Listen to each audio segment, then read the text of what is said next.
हिंदी में यूपीएससी की तैयारी से संबंधित प्रोग्राम्स को देखने के लिए सब्सक्राइब करें स्टडी IQ IAS हिंदी। नमस्कार, स्टडी IQ IAS हिंदी में आप सभी लोगों का बहुत बहुत स्वागत है। मेरा नाम है विरत दुबे। दोस्तों, आज हम चर्चा करने वाले हैं, अभी हाल ही में एक खबर आई है द हिंदू पर, आप देख सकते हैं। और इस खबर में बताया गया है कि सुप्रीम कोर्ट में जो जजों की मंडली होती है, उन जजों की मंडली में, यानी कि ग्रुप ऑफ जो जजेस होते हैं सुप्रीम कोर्ट के, जिसमें एक प्रधान जो होते हैं वो चीफ जस्टिस होते हैं, तो जो जजेस ऑफ सुप्रीम कोर्ट हैं उसमें एक कलकत्ता हाई कोर्ट से एक जो जज हैं उनको पदोन्नत किया जा रहा है। इस पर जो है सुप्रीम कोर्ट का जो कॉलेजियम है उन्होंने रिकमेंडेशंस दिए हैं। अब ये रिकमेंडेशंस एक्सेप्ट हो जाती हैं, अगर अपॉइंट हो जाते हैं तो कलकत्ता हाई कोर्ट से इनका अपॉइंटमेंट हो जाएगा। अब वो सुप्रीम कोर्ट के जज बन जाएंगे और उनका नाम है जोयमाल्या बागची। तो जोयमाल्या बागची की जो नियुक्ति है सुप्रीम कोर्ट के जज के तौर पर, उसके ऊपर हमारा यहाँ पर डिस्कशन जो है मैं करने जा रहा हूँ। यानी इस विषय पर हम यहाँ पर चर्चा करने जा रहे हैं कि सुप्रीम कोर्ट के जो जज हैं उनका अपॉइंटमेंट। तो एक तो हम यहाँ पर अपॉइंटमेंट की यानी कि नियुक्ति की बात करेंगे। ऑब्वियसली आज के इस सेशन में हम नियुक्ति की बात करेंगे। इसके अलावा हम जो चैलेंजेस आते हैं इसके दौरान उनके सबके बारे में हम डिस्कशन करने का प्रयास करेंगे, चीफ जस्टिस हों या फिर जो अदर जजेस हैं उनके लिए, और क्या इसमें जो कॉलेजियम का जो इतिहास है वो इतिहास को भी समझने का प्रयास करेंगे, किस तरीके से अपडेशंस इसमें हुए हैं। बहरहाल यहाँ पर आप देख सकते हैं कि सुप्रीम कोर्ट के कॉलेजियम का नाम यहाँ पर आ रहा है, तो आपको कॉलेजियम प्रणाली पता होना चाहिए। इन्होंने रिकमेंडेशंस दिए हैं, यानी कि ये एक प्रकार से सलाह दी गई है कि भाई कलकत्ता के ये हाई कोर्ट के जज हैं, इनको जो है आगे हम लोगों को शामिल करना है, किसमें, हमारे सुप्रीम कोर्ट के जजों की मंडली में। तो अपॉइंटमेंट अगर हो जाता है इनका, अगर इनका अपॉइंटमेंट फाइनल कर दिया जाता है तो जोयमाल्या बागची जो है वो आगे चल करके चीफ जस्टिस की कतार में भी आ जाएंगे, क्योंकि इनसे ऊपर कुछ और सीनियर चीफ जस्टिस होंगे। धीरे धीरे करके ये भी चीफ जस्टिस की सीनियरिटी की तरफ बढ़ेंगे। तो टिल कि जब तक ये सुप्रीम कोर्ट के जज बनेंगे, चीफ जस्टिस बनेंगे, माफ कीजिएगा, तब तक सुप्रीम कोर्ट के जज के तौर पर संभवतः 6 साल के आसपास का इनका कार्यकाल हो रहा होगा। तो चीफ जस्टिस ऑफ इंडिया जो है वो बन सकते हैं मई 2031 के आसपास तक। इसका मतलब ये है कि मई 2031 तक हमारे पास में चीफ जस्टिस की लिस्ट जो है वो ऑलरेडी अपडेट हो चुकी है। अगर कोई भी चीजें दिक्कत में नहीं आई तो आगे के जजेस का हमको पूरा पैनल मालूम है कि कौन हो सकता है CJI। फिर ओनली वन सुप्रीम कोर्ट जज is from Calcutta high court. अभी अगर देखा जाए तो सुप्रीम कोर्ट में जो कलकत्ता हाई कोर्ट से जो लोग हैं वो केवल एक ही लोग हैं। और एक चीज और है, अगर हम 2013 की बात करें तो 2013 में कलकत्ता हाई कोर्ट से बिलोंग करने वाले जो सुप्रीम कोर्ट के चीफ जस्टिस थे, CJI जिनको कह सकते हैं आप, वो अंतिम चीफ जस्टिस हुए और तब से लेकर के अभी तक कोई चीफ जस्टिस नहीं बने हैं। तो यहां आप देख सकते हो कि 2013 से कलकत्ता हाई कोर्ट से कोई भी अभी चीफ जस्टिस नहीं बना है, फिर आगे चल करके वो चीफ जस्टिस बनेंगे। तो ये एक पूरा समरी है जो मैंने आपको यहां पर बताया। न्यूज इतनी ही है, न्यूज में इससे ज्यादा कुछ नहीं है, न्यूज इतनी है। लेकिन जो प्रक्रिया है वो हमें थोड़ा समझना पड़ेगा, आपके एग्जाम पॉइंट ऑफ व्यू से ये बहुत जरूरी है और GS पेपर 2 के हिसाब से भी आपके लिए बहुत जरूरी है। चलिए इसके बारे में एनालिसिस को शुरू करते हैं, लेकिन उससे पहले मैं आपको बता दूं कि आपने संपूर्ण बैच में सुना है उड़ान के बारे में। उड़ान एक स्कीम है जो हम आपको प्रोवाइड कर रहे हैं संपूर्ण बैच में। ये उन स्टूडेंट्स के लिए है जो दिव्यांग हैं, ठीक है, जो दिव्यांग विद्यार्थी हैं उनके लिए हम आर्थिक सहायता प्रदान करते हैं, ठीक है, उनके लिए हम आर्थिक सहायता प्रदान करते हैं। तो उनको आर्थिक सहायता के लिए हम क्या करते हैं, उड़ान के अंतर्गत एक छात्रवृत्ति दी गई है, और इस छात्रवृत्ति का लाभ उठाने के लिए ऐसे स्टूडेंट जो हमें इस छात्रवृत्ति का लाभ उठाना चाहते हैं वो हमें विरद virad.studiiq.com इस पर हमें लिख भेजें, ठीक है। क्या लिख भेजें, अपना नाम, ठीक है, जो ऑफिशियल नेम है, और इसके अलावा अपना कॉन्टैक्ट नंबर, और साथ ही साथ कि आपके पास में दिव्यांगता का जो प्रमाण पत्र है उस प्रमाण पत्र की फोटोकॉपी या फिर जो भी आप डिजिटल कॉपी भेज सकते हैं वो हमें लिख भेजें।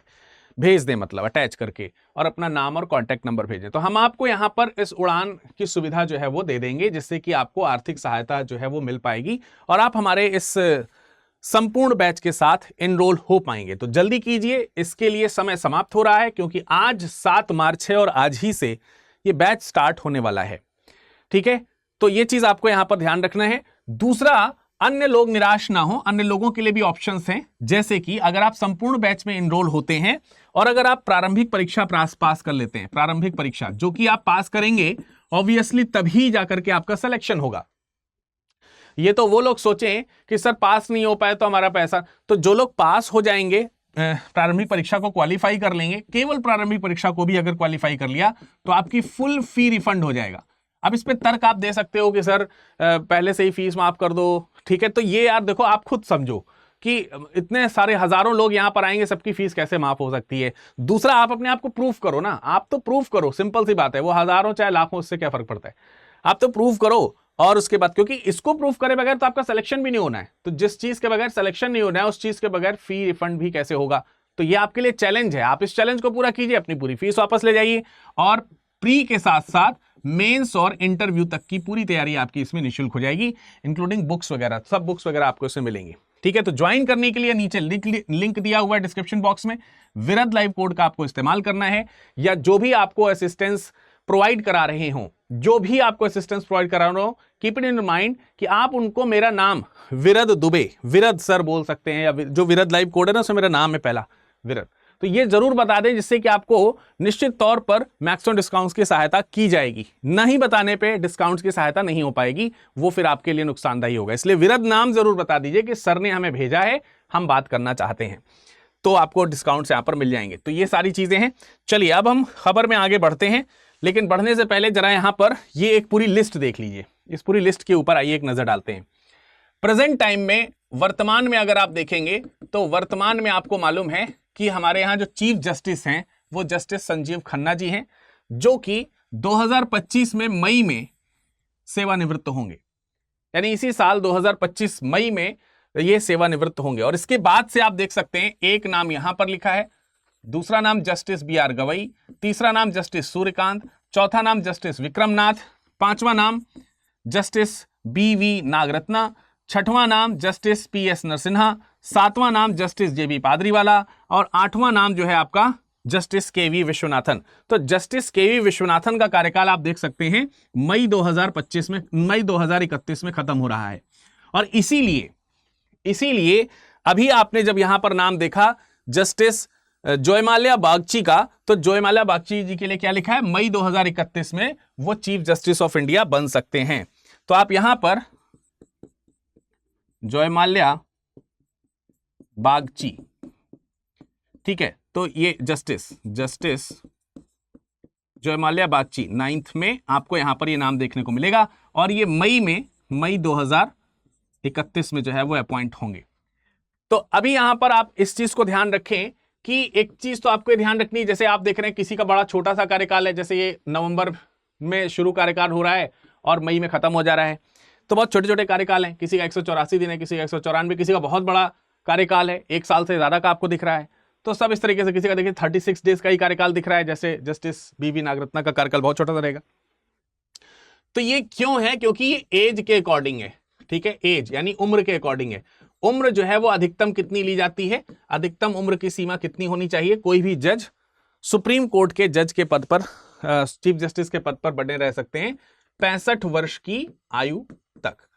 हालांकि विधि आयोग ने रिकमेंडेशंस जो है वो दिए हुए हैं एक आध बार कि जो है ये जजेस की जो रिटायरमेंट की एज है इसको 68 साल किया जाना चाहिए सुप्रीम कोर्ट के जजेस के लिए, लेकिन अभी तक तो ये 65 ईयर ही है, अभी इंप्लीमेंटेड नहीं है।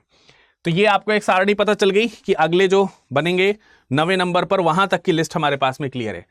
चलिए अब हम बात करते हैं भारतीय न्यायपालिका में कॉलेजियन प्रणाली की। ठीक है, देखो एक्चुअली ये जो मुद्दा है वो न्यायिक नियुक्ति का है। किसका है? न्यायिक नियुक्ति का, न्यायिक नियुक्ति। और हम जिस पूरे ओवरऑल डिस्कशन में चल रहे हैं वो कहीं ना कहीं आर्टिकल 124 के इर्द गिर्द घूमेंगे और इसी के पार्ट 1 पार्ट 2 के आसपास हम लोग चल रहे होंगे। जैसे पार्ट 2 में नियुक्ति के बारे में बताया गया है। तो न्यायिक नियुक्ति एक तरीके से अनुच्छेद 124 का खंड जो 2 है उसमें आपको देखने को मिलता है। संवैधानिक स्थिति में अगर हम कॉलेजियम प्रणाली की बात करें तो कॉलेजियम प्रणाली का संवैधानिक स्थिति कुछ नहीं है, कहीं पर इसका अपॉइंटमेंट की बात नहीं की गई है, यानी इसका संवैधानिक स्थिति नहीं है। लेकिन न्यायिक नियुक्ति की बात जो है वो आपको यहां पर आर्टिकल 124 क्लॉज 2 में आपको देखने को मिल सकती है, जिसमें आपको साफ साफ देखने को मिलेगा कि राष्ट्रपति जो है, अंततः राष्ट्रपति जो है वो क्या करते हैं, नियुक्ति करते हैं। तो हमारे यहाँ जो इनका जो अपॉइंटमेंट है, जजेस का जो अपॉइंटमेंट है वो कौन करते हैं, राष्ट्रपति महोदय करते हैं। ठीक है, राष्ट्रपति जो है वो नियुक्त करते हैं। ऑब्वियसली राष्ट्रपति अपने मर्जी से नियुक्त नहीं करते होंगे, राष्ट्रपति को नियुक्त करने के लिए भी रिकमेंडेशन आता है। किसका आएगा, मंत्रिपरिषद का आएगा, प्रधानमंत्री रिकमेंडेशंस देंगे, तो प्रधानमंत्री इनको रिकमेंड करते हैं। प्रधानमंत्री के पास जो रिकमेंडेशन आता है वो इन जनरल देखा जाए तो विधि मंत्री की तरफ से आता है। उनका जो रिकमेंडेशन रहता है वो साधारणतया आपको मालूम ही है कि ये कॉलेजियम देता है। तो कॉलेजियम कैसे देता है, ये अपने यहाँ जो इनके सदस्य होते हैं उनके सदस्यों के बहुमत के आधार पर निर्णय निकलता है। तो ये जो डेवलपमेंट है, इस डेवलपमेंट को हम लोग यहाँ पर समझने का प्रयास करेंगे। ठीक है, इसको समझने का पूरा प्रक्रिया देखेंगे। जैसे आकार की बात करें तो कॉलेजियम में साधारणतया सुप्रीम कोर्ट के जो सीजेआई होते हैं, ठीक है, सीजेआई होते हैं वो प्लस 4 जजेस, अन्य वरिष्ठ, 4 वरिष्ठतम न्यायाधीश। ठीक है, सुप्रीम कोर्ट के 4 अन्य वरिष्ठतम न्यायाधीश। तो शीर्ष से 4 वरिष्ठतम न्यायाधीश जो होंगे वो इसमें शामिल रहेंगे। यहां पे वरिष्ठतम होने का अर्थ क्या है, वरिष्ठतम होने का अर्थ आयु से नहीं है, ये ध्यान रखेंगे। आयु से वरिष्ठ होने का यहां पर अर्थ नहीं है।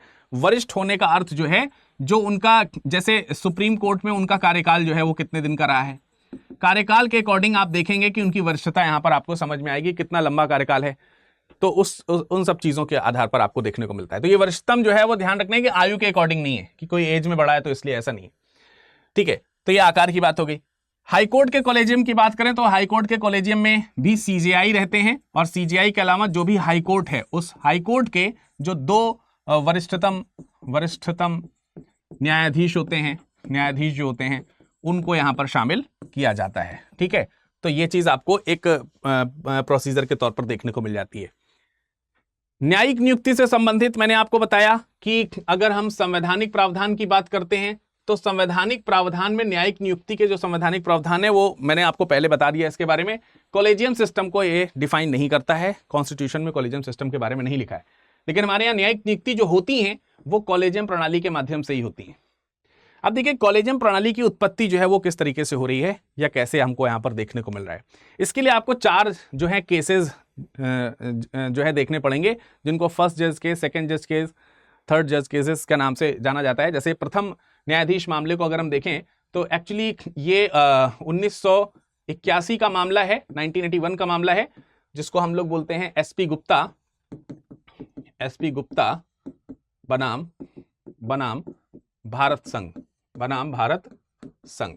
ठीक है, तो देखिए एसपी गुप्ता बनाम भारत संघ में ये बताया गया कि जो कॉलेजियम है उसका जो रिकमेंडेशन जाता है वो रिकमेंडेशन कोई इस तरीके का नहीं रहेगा, मतलब उसमें परामर्श जो आएगा वो परामर्श तक ही रहेगा। ठीक है, अनिवार्यता तक नहीं रहेगा। ऐसा नहीं रहेगा कि जो परामर्श जो दिया गया है, मतलब जैसे कॉलेजियम जो है वो आपस में जो डिस्कशन कर रहा है वो डिस्कशन मतलब विचार विमर्श जो है ना उनका आदान प्रदान है, जस्ट उसमें कोई ऐसा एक बाध्यकारी परामर्श टाइप की कोई चीज नहीं निकल करके आएगी, और ऐसे ही नियुक्ति की प्रक्रिया आगे चलेगी, वही रिकमेंडेशंस रहेगा। सेकंड जजेस केस की अगर हम बात करें, सेकंड जज केस की अगर हम बात करते हैं तो ये 1993 का मामला है, 1993 का मामला है, 1993 का मामला है। ठीक है, तो ये जो सेकंड जज केस है जिसको हम लोग 1993 का मामला कहते हैं, इसमें जो परामर्श है ना, परामर्श जो है ये थोड़ा सा बाध्यकारी स्थिति में आना जो है वो शुरू होता है। तो परामर्श जो है वो थोड़ा सा बाध्यकारी स्थिति में पहुंच जाता है। ये 1993 का मामला है। ठीक है, तो ये इसको हम लोग बोलते हैं supreme court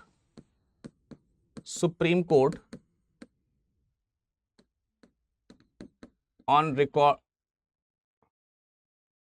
supreme court advocates on record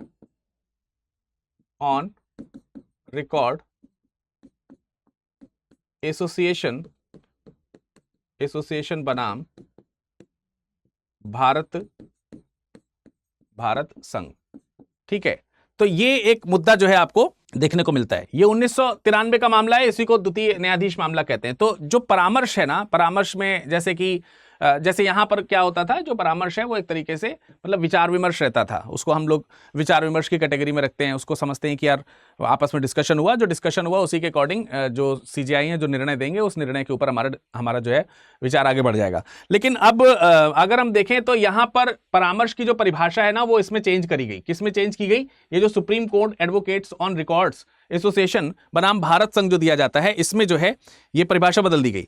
तो इसमें क्या किया जाएगा, परामर्श जो आया उस परामर्श को सहमति माना जाएगा। उसको परामर्श को क्या माना जाएगा? सहमति माना जाएगा। न सिर्फ सहमति माना जाएगा, बल्कि जब ये सहमति से, परामर्श से सहमति बनाई जाएगी और ये सहमति का जो रिकमेंडेशन है जब राष्ट्रपति के पास जाएगा, तो वो राष्ट्रपति के ऊपर बाध्यकारी भी उसको किया जाएगा, ऐसा यहां पर बोला गया। तीसरा जज का जो मामला है, थर्ड जज केस जो है, ये 1998 का है, 1998 का है। तीसरा जज तृतीय न्यायाधीश जो मामला है सुप्रीम कोर्ट का है। इसमें थोड़े से चेंजेस फिर से किए गए। इसमें चेंजेस जो किए गए उसमें यह कहा गया कि जो सहमति है, जो परामर्श है, उस पर जो सहमति है वो अधिकांश जजों के अकॉर्डिंग मतलब होगी। मतलब मोस्ट ऑफ द जो जजेस हैं, इसको हम बहुमत कह सकते हैं। और अगर इसमें कोई बहुमत ऐसा हुआ कि बराबर का बहुमत हुआ, तो बराबर के बहुमत के केस में फिर ये रिकमेंडेशन राष्ट्रपति के पास नहीं जाएगा। तो ये चीज 1998 के मामले में आया। फिर यहां पर और आगे अपडेशन को अगर हम देखेंगे तो ये 2014 का मामला है, 2014 का मामला है, और इसको हम लोग क्या बोलते हैं, देखिए, नेशनल जुडिशरी अपॉइंटमेंट कमीशन। तो एनजैक या एनजेएसी इसको बोला जाता है। क्या बोला जाता है? एनजेएसी। अब एनजेएसी में जो सरकार है उसका इंटरफेयर भी आना शुरू हो गया। इसको एक अधिनियम के द्वारा पारित किया गया, लेकिन सुप्रीम कोर्ट ने इसको जो है क्या कर दिया, रिजेक्ट कर दिया, क्योंकि इसमें जो न्यायपालिका है उसमें कार्यपालिका का इंटरफेयर ज्यादा आपको देखने को मिला था, सरकार का इंटरफेयर ज्यादा देखने को मिला था। इसमें संविधान के प्रावधान जो है वो इस तरीके से मतलब माने गए कि ये संवैधानिक नहीं है, ये प्रक्रिया संवैधानिक नहीं है, इसको हमें खत्म करना होगा। तो ये प्रक्रिया खत्म हो गई और वापस से यहां पर जो कॉलेजियम सिस्टम है वो कॉलेजियम सिस्टम चलना शुरू हो गया, और तब से लेकर के अभी तक कॉलेजियम सिस्टम चल ही रहा है। लेकिन कॉलेजियम सिस्टम जो है वो उसके भी अपने चैलेंजेस हैं, उसकी भी अपनी आलोचना होती है, क्रिटिसाइज किया जाता है तमाम प्रकार की चीजों के आधार पर। जैसे कॉलेजियम सिस्टम में भी देखा जाए तो पारदर्शिता नहीं है, पारदर्शिता जैसी चीज आपको यहां पर देखने को नहीं मिलेगी। योग्यता और पारदर्शिता का जो महत्व यहां पर और होना चाहिए था वो थोड़ा सा कम होता हुआ नजर आता है। तो पारदर्शिता को लेकर के थोड़े से चैलेंजेस हैं। भाई भतीजावाद यहां पर आपको थोड़ा ज्यादा देखने को मिलेगा, अपनी मनमर्जी के लोगों को अपॉइंट कर दिया गया। पारदर्शिता को और थोड़ा सा मैं क्लेरिफाई करूं तो ऐसा हो सकता है कि किसी का अपॉइंटमेंट किया गया, तो अपॉइंटमेंट में जो कॉलेजियम है उसने क्या सोच करके, किस आधार पर क्या डिस्कशन किया, बहुमत के आधार पर चलो कर दिया, लेकिन उनके आपस में डिस्कशन क्या हुए इसको जो है आप नहीं देख पाते। उसको चैलेंज भी नहीं किया सकता, उसको कहीं पे बताया भी नहीं जा रहा है, वो बाहर भी नहीं आ रहा है कि किस आधार पर चयनित किया गया। तो ये सब चीजें नहीं पता चल रही, इसीलिए भाई भतीजावाद भी पनपने की बात हो रही है। कार्यपालिका का हस्तक्षेप लगभग न्यून है यहाँ पर या शून्य है यहाँ पर। तो अपॉइंटमेंट में जब हमारा देश कार्यपालिका और न्यायपालिका के बैलेंस से चल रहा है, तो यहाँ पर सारा काम एग्जीक्यूट करने का जो है वो एग्जीक्यूटिव से हो रहा है, और एग्जीक्यूटिव यहाँ पे शामिल नहीं है। तो जजेस के अपॉइंटमेंट में किसी भी तरीके से कार्यपालिका का हस्तक्षेप, बस इतना ही है कि राष्ट्रपति जो है वो अपॉइंट कर रहे हैं। महिलाओं का प्रतिनिधित्व अक्सर आपको देखने को नहीं मिलता है, बहुत कम देखने को मिलता है। ठीक है, 30 से 33% के आसपास आपको कई बार ये महिला प्रतिनिधित्व देखने को मिलता है। और अन्य पूरे अगर हम जो सुप्रीम कोर्ट के अलावा जो हाई कोर्ट्स जो हैं हमारे राज्यों में, उन सब जगहों पर तो महिलाओं की भागीदारी को लेकर के यहाँ पर कोई पारदर्शिता नहीं है, या फिर इस तरीके का कोई ये नहीं है कि एक नियमित अंतराल पर किसी महिला को ही चुना जाना है, या सीट्स में या कॉलेजियम में भी अगर महिला जज को शामिल करना है उसके लिए कोई रिजर्वेशन हो।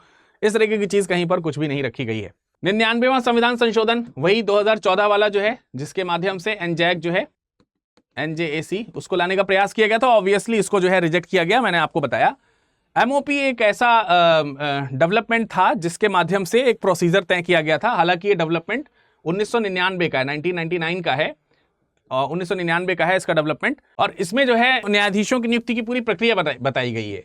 नियुक्ति की जो पूरी प्रक्रिया है वो प्रक्रिया को मतलब अगर आप देखा जाए तो उस प्रक्रिया को पूरा का पूरा यहाँ पर एक्सप्लेन किया गया है, थोड़ा सा वाइडर रेंज रखा गया। तो उसमें ही है, वही है कि मतलब कॉलेजियम होगा, कॉलेजियम होगा, वो कॉलेजियम क्या करेगा, वो अपने रिकमेंडेशंस जो हैं वो देंगे। रिकमेंडेशंस किसको देंगे, विधि मंत्री को देंगे। और एक्चुअली इसकी शुरुआत जो है वो यहीं से होगी। पहले विधि मंत्री जो है वो इनको संस्तुति प्रस्तुत करेंगे, सुप्रीम कोर्ट के जो चीफ जस्टिस हैं उनको चीफ जस्टिस कॉलेजियम बैठाएंगे।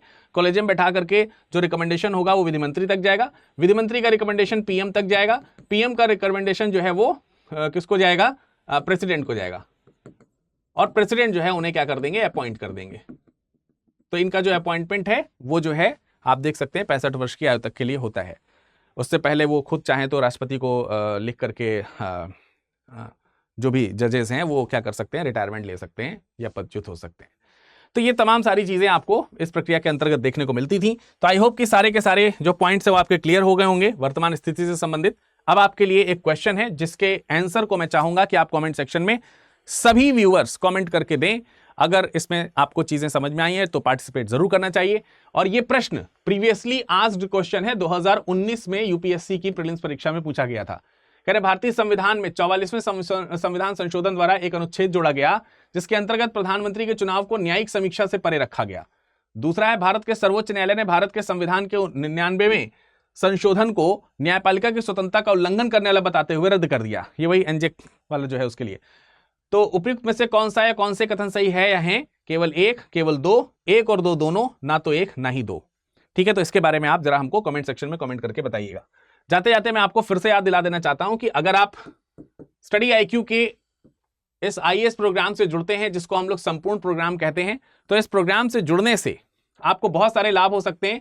जैसे आपको इसमें एक जो है गुरुकुल जो इसकी स्कीम है वो आपको बहुत लाभान्वित कर सकती है। गुरुकुल में क्या होगा, ऑब्वियसली गुरुकुल क्या होता है, हम गुरु के पास पढ़ने जाते हैं प्रत्यक्ष। ये ऑनलाइन सिस्टम है तो आप प्रत्यक्ष नहीं पढ़ पाते हैं, लेकिन एक ऑप्शन है आपके पास में कि अगर आपके अंदर हिम्मत है, अगर आप चाहते हैं, अगर आप सच में चाहते हैं कि अपने गुरु से प्रत्यक्ष जा करके बैठ करके पढ़ें, तो थोड़ी सी तो आपको जो है मेहनत करनी पड़ेगी। वो मेहनत ये है कि आप इस बैच में एनरोलमेंट लीजिए। एनरोलमेंट लेने के बाद आपका यहाँ पर मंथली टेस्ट होगा। उस टेस्ट में अगर आप अच्छे जो है वो रैंक ला रहे हैं, अच्छी तैयारी कर रहे हैं, जब से आपने पढ़ाई करी है तब से लेकर प्रीलिम्स तक आपका जो परफॉर्मेंस है वो बहुत अच्छा है, तो अगर ऐसा कुछ होता है तो प्रीलिम्स से पहले जो हम लोग एक शानदार तैयारी कराते हैं प्रीलिम्स की, उसमें आपको निःशुल्क आवासीय सुविधा दी जाएगी। निःशुल्क आवासीय सुविधा। और ये निःशुल्क आवासीय सुविधा किसके लिए होगी, प्रीलिम्स के लिए। ठीक है, तो आप आएंगे, बस आपको आना है, यहाँ पे रहना खाना सब, मतलब पढ़ाई लिखाई का खर्चा सब कुछ स्टडी आईक्यू बियर करेगा। मेहनत करो, पढ़ो आप। और इनफैक्ट अगर आप इसमें फर्स्ट रैंक लाते हो ना, फर्स्ट रैंक लाने पे आपको हम 11,000 रुपए की पुरस्कार राशि भी जितनी बार फर्स्ट रैंक लाएंगे उतनी बार देंगे। तो ये तो है ही, गुरुकुल आने का भी आपको मौका मिल जाएगा। आप हमारे गुरुकुल में आइए, पढ़िए, प्रीलिम्स निकालिए। प्रीलिम्स निकालेंगे तो तुरंत जो है आपकी जो फीस है वो जो है वो रिफंड हो जाएगी। फी रिफंड हो जाएगी तो आप आगे की पढ़ाई भी कर सकते हैं अच्छे तरीके से। ठीक है, मेंस के लिए रेजिडेंशियल प्रोग्राम भी फ्री है। तो जो गुरुकुल है ना, उसमें एक तो प्रीलिम्स के लिए निःशुल्क आवासीय सुविधा है। फिर क्योंकि आपका प्रीलिम्स क्वालिफाई अगर हो गया तो फिर मुख्य परीक्षा की तैयारी करनी होगी, तो मुख्य परीक्षा के लिए भी निःशुल्क आवासीय सुविधा है, निःशुल्क आवासीय सुविधा। ठीक है, तो इसका मतलब गुरुकुल क्या है, पीआरपी प्रोग्राम है, प्रीलिम्स रेजिडेंशियल प्रोग्राम, और मेंस रेजिडेंशियल प्रोग्राम, एमआरपी। तो पीआरपी और एमआरपी दोनों आपको मिलेगा। आराम से आइए, हमारे साथ पढ़ाई कीजिए, लेकिन कुछ प्रूफ कीजिए पहले, उसके बाद। तो इस बैच में एनरोलमेंट के लिए भी आपको नीचे डिस्क्रिप्शन बॉक्स में लिंक मिल जाएगा। विरद लाइव कोड लगाना है आपको, और अगर आपको कोई सहायता करता है तो उसे मेरा नाम जरूर बताएं, जिससे कि आपको मैक्सिमम टू मैक्सिमम डिस्काउंट मेरे नाम से आपको दे सकें। तो जरूर मेरा नाम उनको बताइए, विरद दुबे। ठीक है, या फिर सिर्फ विरद सर बता देंगे तो काम चल जाएगा। नाम यहां पर लिखा है। ठीक है, ये हूं मैं, विरद। ठीक है, तो आप यहां पर जुड़ सकते हैं। 7 तारीख से क्लासेस जो है वो शुरू होने वाली हैं। इसके अलावा इस लेक्चर का पीडीएफ पाना चाहते हैं तो आप हमारे टेलीग्राम और इंस्टाग्राम से भी जुड़ जाइए। विरद लाइव हमारा टेलीग्राम और इंस्टाग्राम का नाम है, जो कि मेरा कोड भी है।